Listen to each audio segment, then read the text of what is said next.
بسم اللہ الرحمن الرحیم۔ السلام علیکم۔ حضور نبی کریم صلی اللہ علیہ وآلہ وسلم نے ہجرت کے بعد چند دن قباء میں قیام فرمایا۔ قباء کے اثناء قیام میں ایک دن حضور صلی اللہ علیہ وآلہ وسلم اپنے چند جانثاروں کے درمیان رونق افروز تھے اور کھجوریں تناول فرما رہے تھے کہ اتنے میں میانہ قد، گھنی داڑھی اور نہایت سرخ چہرے والے ایک صاحب مجلس نبوی میں وارد ہوئے۔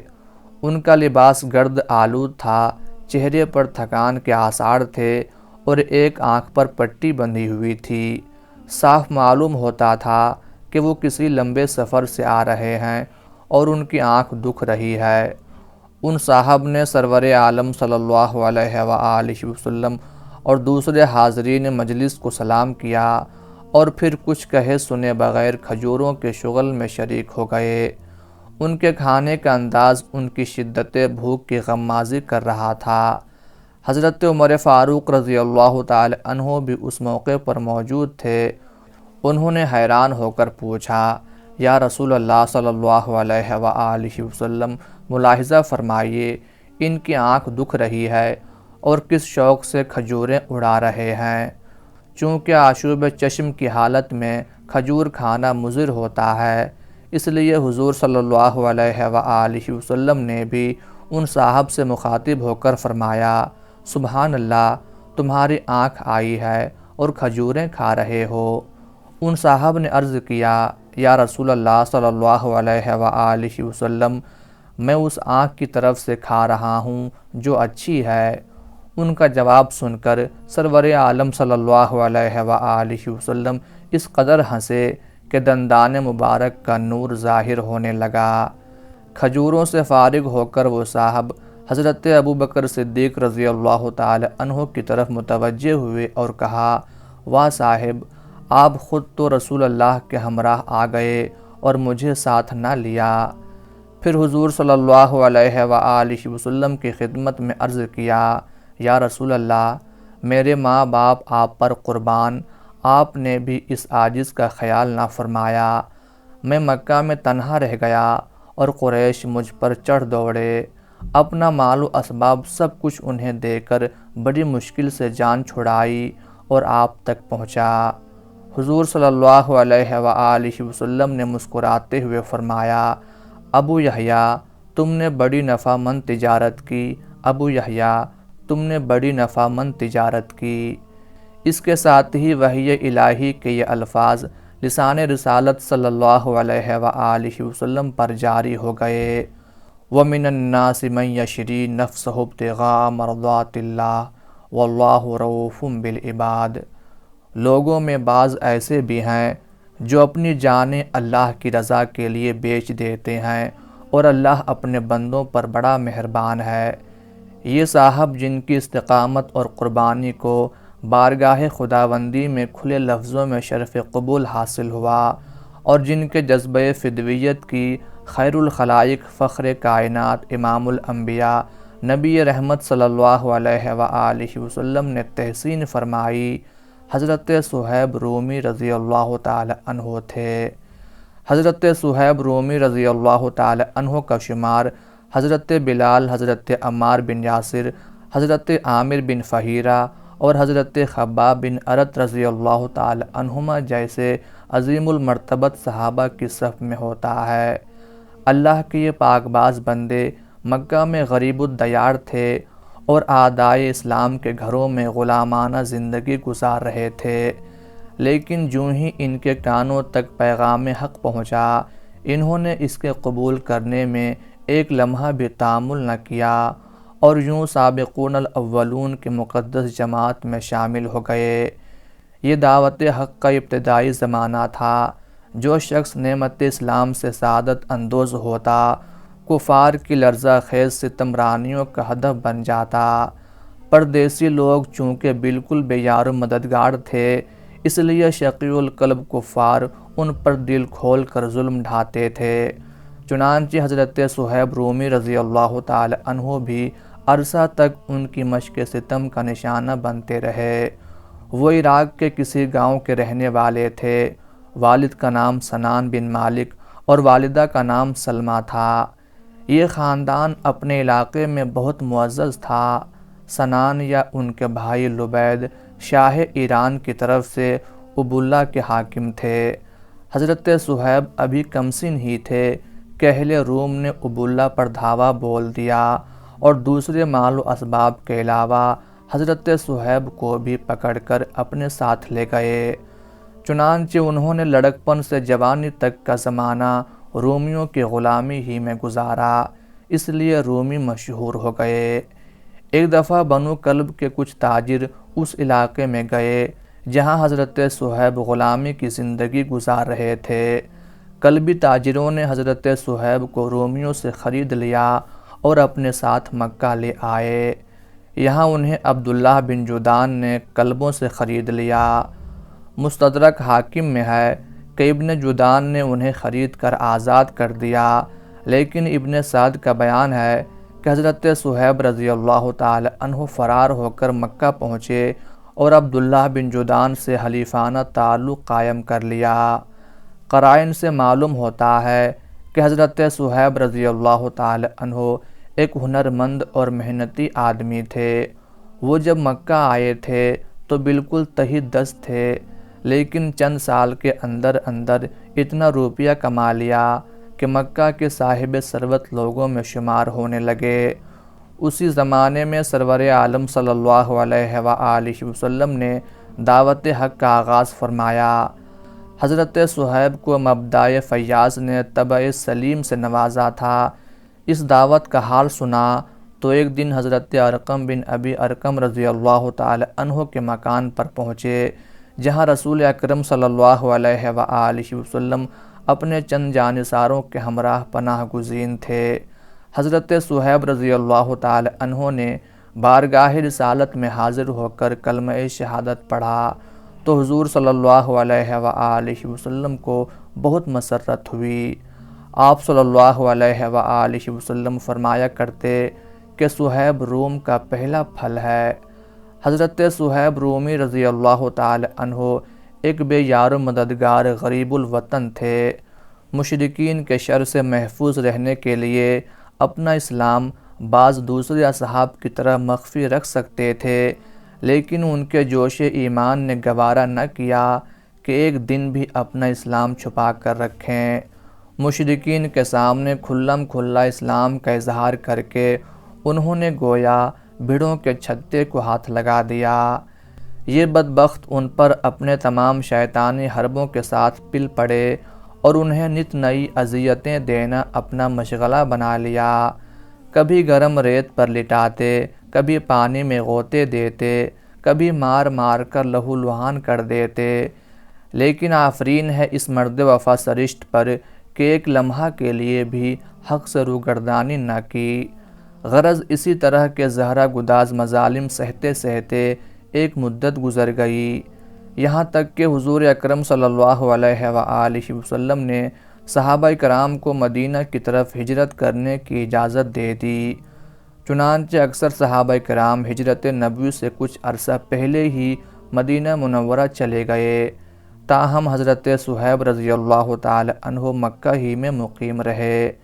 بیہقی کی روایت کے مطابق حضور صلی اللہ علیہ وآلہ وسلم نے ایک دفعہ حضرت صہیب رضی اللہ تعالی عنہ کے سامنے فرمایا تھا کہ تم لوگ ایک دن ہجر یا مدینہ کی طرف ہجرت کرو گے۔ اسی دن سے حضرت صہیب رضی اللہ تعالی عنہ نے ارادہ کر لیا تھا کہ وہ ہجرت میں سرور عالم صلی اللہ علیہ وآلہ وسلم کی معیت کا شرف حاصل کریں گے، لیکن بعد میں حالات نے کچھ ایسا رخ اختیار کیا کہ حضور صلی اللہ علیہ وآلہ وسلم نے حضرت ابوبکر صدیق رضی اللہ تعالی عنہ کے ہمراہ مخفی طور پر ہجرت فرمائی اور حضرت صہیب آپ کی ہم رکابی کی سعادت سے محروم رہ گئے۔ انہیں جب سرور عالم صلی اللہ علیہ وآلہ وسلم کی ہجرت کا حال معلوم ہوا تو مکہ میں ایک دن کاٹنا بھی مشکل ہو گیا اور مدینہ جانے کے لیے بے تاب ہو گئے۔ چنانچہ چند دن بعد انہوں نے رخت سفر باندھا۔ مشرکین قریش کو ان کے ارادے کا علم ہوا تو ابن سعد کی روایت کے مطابق انہوں نے حضرت صہیب کو چاروں طرف سے گھیر لیا اور کہا کہ ہم تمہیں یہاں سے نہیں جانے دیں گے۔ حضرت صہیب رضی اللہ تعالی عنہ تیر کمان پر رکھ کر للکارے، اے اہل مکہ، تم خوب جانتے ہو کہ میرے تیر کا نشانہ کبھی خطا نہیں کرتا۔ اللہ کی قسم، تم میرے قریب نہیں پہنچ سکتے جب تک کہ میں اپنے ترکش کے تمام تیر تم پر ختم نہ کر دوں۔ اگر پھر بھی تم میں سے کوئی بچ گیا تو پھر میں تلوار نکالوں گا اور جب تک میری جان میں جان ہے تم سے لڑوں گا۔ اگر سلامتی چاہتے ہو تو میرا پیچھا چھوڑ دو اور اپنے گھروں کو لوٹ جاؤ۔ مشرکین نے کہا، صہیب، جب تم مکہ آئے تھے تو سخت مفلس اور قلاش تھے، لیکن اب تم یہاں سے اس قدر مال و دولت لیے جا رہے ہو۔ یہ دولت ہماری ہے، اسے ہمارے حوالے کر دو اور جہاں جی چاہے چلے جاؤ۔ حضرت صہیب رضی اللہ تعالی عنہ نے تمام مال و زر ان کے آگے پٹک دیا اور خالی ہاتھ مدینہ کی طرف روانہ ہو گئے۔ بعض دوسری روایت میں ہے کہ حضرت صہیب رضی اللہ تعالی عنہ نے اپنی تمام دولت گھر میں کسی جگہ چھپا رکھی تھی۔ مشرکین نے ان کا تعاقب کیا تو انہوں نے ان سے کہا کہ اگر تم میرے راستے میں حائل نہ ہو تو میں تمہیں اپنے تمام مال کا پتہ بتا دوں گا۔ مشرکین نے یہ بات منظور کر لی اور حضرت صہیب رضی اللہ تعالی عنہ نے اپنی تمام پونجی ان کے حوالے کر دی، یہاں تک کہ اپنی 2 باندیاں بھی مشرکین کو دے دیں۔ ارض مکہ کو اس طرح سے الوداع کہہ کر حضرت صہیب رضی اللہ تعالی عنہ سیدھے رحمت عالم صلی اللہ علیہ وآلہ وسلم کی خدمت میں قبا پہنچے۔ وہیں کھجوروں کا پرلطف واقعہ پیش آیا اور دوسری باتیں ہوئیں۔ حافظ ابن کثیر رحمۃ اللہ علیہ کا بیان ہے کہ رسول اکرم صلی اللہ علیہ وآلہ وسلم نے حضرت صہیب رضی اللہ تعالی عنہ کو دیکھتے ہی فرمایا، صہیب نے تجارت میں بہت نفع کمایا، صہیب نے تجارت میں بہت نفع کمایا۔ فی الحقیقت حضرت صہیب کے قبا پہنچنے سے پہلے ہی حضور صلی اللہ علیہ وآلہ وسلم کو وحی کے ذریعے ان کی قربانی اور استقامت کی خبر مل چکی تھی۔ چنانچہ البدایہ والنہایہ میں خود حضرت صہیب رضی اللہ تعالی عنہ سے روایت ہے کہ میں قبا میں رسول اللہ صلی اللہ علیہ وآلہ وسلم کی خدمت میں پہنچا تو آپ نے مجھے دیکھتے ہی فرمایا، اے ابو یحییٰ، تمہاری یہ تجارت بہت نفع مند رہی۔ میں نے عرض کیا، یا رسول اللہ، مجھ سے پہلے ابھی آپ تک کوئی نہیں آیا۔ اس واقعے کی خبر آپ کو یقیناً حضرت جبرائیل علیہ السلام نے دی ہے۔ غزوات کا سلسلہ شروع ہوا تو حضرت صہیب رضی اللہ تعالی عنہ نے بدر سے تبوک تک تمام معرکوں میں رحمت عالم صلی اللہ علیہ وآلہ وسلم کی ہم رکابی کا شرف حاصل کیا۔ انہیں تیر اندازی اور تیغ زنی میں کمال درجے کی مہارت تھی۔ ہر معرکے میں اپنی شجاعت و بصالت کا لوہا منوایا اور اپنے کمال فن سے دشمنوں کو خوب زج کیا۔ اگر کسی ایسے دشمن کا سامنا ہو جاتا جو سر سے پاؤں تک زرہ پوش ہوتا تو تاک کر اس کی آنکھ میں اس طرح تیر مارتے کہ وہ الٹ کر پیچھے کی طرف اوندھا گر جاتا۔ انہیں راہ حق میں اپنی مارکہ آرائیوں پر بڑا ناز تھا۔ عالم پیری میں لوگوں کو اپنے گرد جمع کر کے انہیں بڑے لطف و انبساط کے ساتھ اپنے جنگی کارناموں کے واقعات سنایا کرتے تھے۔ رحمت عالم صلی اللہ علیہ وآلہ وسلم بھی حضرت صہیب رضی اللہ تعالی عنہ کی استقامت، اخلاص اور جاں بازی کی بڑی قدر فرماتے تھے۔ ایک مرتبہ آپ نے فرمایا، صہیب اچھے بندے ہیں، اگر وہ اللہ کا خوف نہ کرتے تب بھی اس کی معصیت نہ کرتے۔ حضور صلی اللہ علیہ وآلہ وسلم کو حضرت صہیب رومی اور ان جیسے دوسرے بزرگوں کی دلجوئی کا جس قدر خیال تھا، اس کا اندازہ صحیح مسلم کی اس روایت سے کیا جا سکتا ہے کہ ایک دفعہ حضرت صہیب، حضرت سلمان فارسی اور حضرت بلال رضی اللہ تعالی عنہما کہیں اکٹھے بیٹھے تھے کہ ابو سفیان قبول اسلام سے پہلے ادھر سے گزرے۔ تینوں نے انہیں دیکھ کر کہا، اللہ کی تلوار نے ابھی تک اس دشمن خدا کا سر قلم نہیں کیا۔ حضرت ابوبکر صدیق رضی اللہ تعالی عنہ بھی کہیں پاس ہی تھے۔ انہوں نے فرمایا، یہ شخص قریش کا سردار ہے، اس کے لیے ایسے سخت الفاظ منہ سے نہ نکالو۔ اس کے بعد انہوں نے حضور کی خدمت میں حاضر ہو کر یہ واقعہ بیان کیا۔ حضور صلی اللہ علیہ وآلہ وسلم نے فرمایا، تمہارے ٹوکنے پر شاید یہ لوگ برا مان گئے ہوں۔ ان کو ناراض کرنا گویا اللہ کو ناراض کرنا ہے۔ حضرت ابوبکر صدیق رضی اللہ تعالی عنہ حضور صلی اللہ علیہ وآلہ وسلم کا ارشاد سن کر لرز گئے۔ اسی وقت ان تینوں بزرگوں کے پاس لوٹ کر آئے اور کہا، پیارے بھائیو، میری بات سے تم ناراض تو نہیں ہو گئے؟ انہوں نے کہا، نہیں اے ابوبکر، ہمارے دل میں تمہارے خلاف کوئی ملال نہیں ہے، اللہ تعالیٰ تمہاری مغفرت کرے۔ رحمت عالم صلی اللہ علیہ وآلہ وسلم حضرت صہیب رومی رضی اللہ تعالی عنہ پر اس قدر مہربان تھے کہ آپ نے خود ان کی کنیت ابو یحییٰ تجویز فرمائی، حالانکہ حضرت صہیب کا یحییٰ نام کا کوئی لڑکا نہ تھا۔ حضرت عمر فاروق رضی اللہ تعالی عنہ کو ان سے غایت درجہ محبت تھی اور وہ ان کی بہت تعظیم و تکریم کرتے تھے۔ ان کے زمانہ خلافت میں حضرت صہیب رضی اللہ تعالی عنہ ملاقات کے لیے جاتے تو وہ سب کام چھوڑ کر ان سے ملاقات کرتے۔ حضرت عمر فاروق کی نگاہ مردم شناس میں حضرت صہیب رضی اللہ تعالی عنہ بڑے رتبے اور عظمت کے حامل تھے۔ اپنی وفات سے پہلے انہوں نے وصیت کی کہ جب تک نئے خلیفہ کا انتخاب نہ ہو جائے، صہیب مسلمانوں کی امامت کے فرائض انجام دیں گے اور وہی ان کی نماز جنازہ پڑھائیں گے۔ چنانچہ حضرت صہیب رومی رضی اللہ تعالی عنہ نے ان کی نماز جنازہ پڑھائی اور پھر 3 دن تک نہایت خوش اسلوبی سے مسلمانوں کی امامت کرتے رہے۔ حضرت صہیب رضی اللہ تعالی عنہ نے ماہ شوال 38 ہجری میں مدینہ منورہ میں وفات پائی اور جنت البقیع میں مدفون ہوئے۔ اس وقت ان کی عمر 70 یا 72 برس کی تھی۔